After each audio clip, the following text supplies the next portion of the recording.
The couple walks out of my view, and then finally I feel ready to banish the quiver Tiny apparently thinks is my weakness.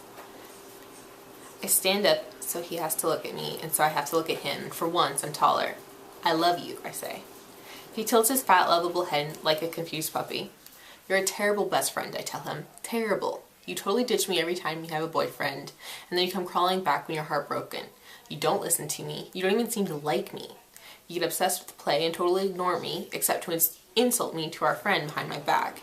And you exploit your life and the people you say you care about so that your little play can make people love you and think how awesome you are and how liberated you are and how wondrously gay you are. But you know what? Being gay is not an excuse for being a dick.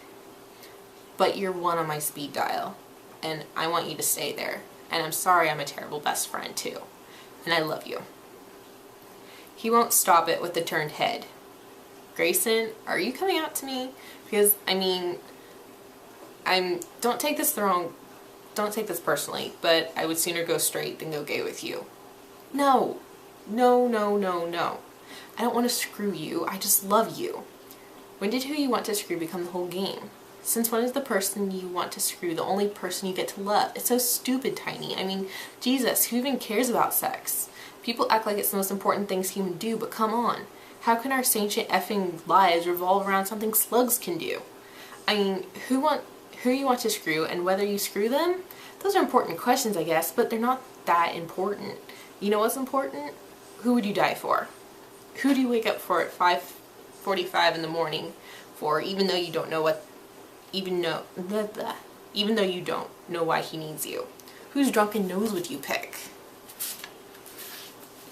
I'm shouting, my arms whirling with gesticulations, and I don't even notice until I run out of important questions that Tiny is crying.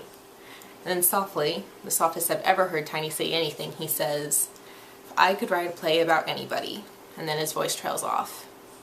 I sit down next to him and put my arm around him. Are you okay? Somehow, Tiny Cooper manages to contort himself so that his massive head cries on my narrow shoulder, and after a while he says, "Long week, long month, long life." He recovers quickly, wiping his eyes with the popped collar of the polo shirt he's wearing beneath a striped sweater. When you date someone, you have the markers along the way, right? You kiss, you have the talk, you say the 3 little words, and you sit on a swing set and break up. You can plot the points on a graph. And you check up with each other along the way. Can I do this? If I say this, will you say it back? But with friendship, it's nothing like that. Being in a relationship, that's something you choose. Being friends, that's just something you are. I just stare out of the ball field for a minute. Tiny sniffles. I'd pick you, I say. Fuck it, I do pick you.